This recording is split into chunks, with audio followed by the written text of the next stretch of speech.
The act of prayer assumes a level of faith, confidence, or strength in the person who is praying.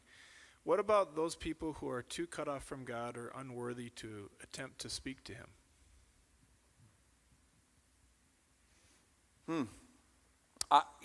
Since Paul's not jumping up, I'll jump up. And not literally because my foot hurts, but I will weigh in here. The place to start, I immediately get in mind this episode in Luke 18 where there's the Pharisee in the synagogue.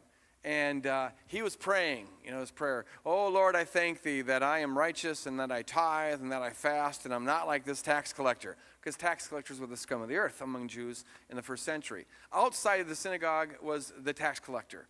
And he felt unworthy, it says, to go into the synagogue, and he felt unworthy to even look up to heaven. Jesus said he wouldn't so much as even look up to heaven, but rather he just smote his breast and said, "God, have mercy on me, a sinner." And Jesus said that man went home justified rather than the first. I would apply that passage to this question this way. Often when a person feels unworthy to talk to God, it's because they've been infected with religion, which sets a bar, a kind of prerequisite of righteousness before you think you're worthy to talk to God. Jesus just bashes that. And often, in fact, he turns it on its head. The person who thinks they're unworthy and I don't even deserve to talk to God is probably way closer to God than the person who thinks they are worthy.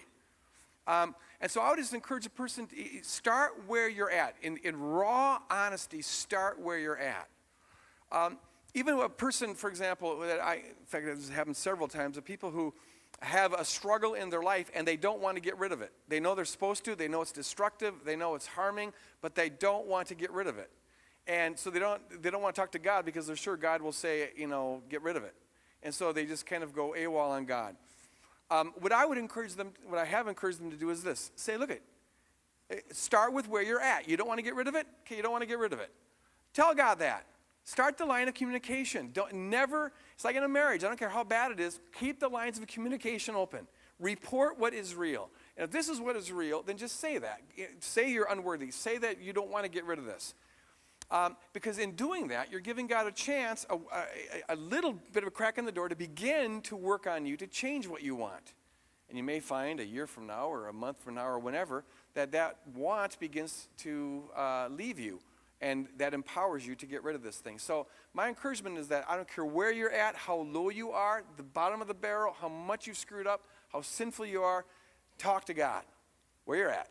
No matter how far down to the bottom of the barrel you've gotten in life, if you look down, there's God underneath you holding you up. And so just start the dialogue. And that gives God a chance to start working in your life. Amen. And the thing I'd add just alongside that is, again, if we don't approach this as individualists, but if we approach this as a community, then if I'm having struggles trusting God, and there's times, I'm thinking of a student I had 4 years ago who was in my class, and just 6 months earlier had an experience that completely bottomed her out on trust with God. She couldn't trust God, and when she related her experience to me, I could see from her perspective why it would be very difficult to trust God given how she thought God worked and what happened here. But what she allowed, I think, at least in some of our dialogues, and what we can do is we can allow the community to, in a sense, trust God for us. That's good. That's good.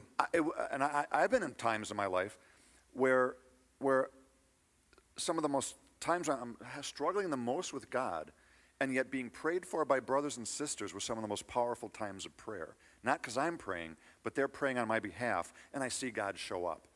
And so how do we trust God for each other and allow times of prayer with each other to be maybe even the very experiences that can cause our faith to be rekindled? I'm just thinking of the episode where Moses is praying up on the hill, and his arms are getting too tired to pray. So he gets Aaron and Joshua there to hold up, the hands. Sometimes you're too weak to stand. That's when you need a community to hold you up. Sometimes you're too weak to believe. That's when you need people to believe for you. Yep. It's community. We're kind of on a theme here, aren't we, Paul? Yeah. Community.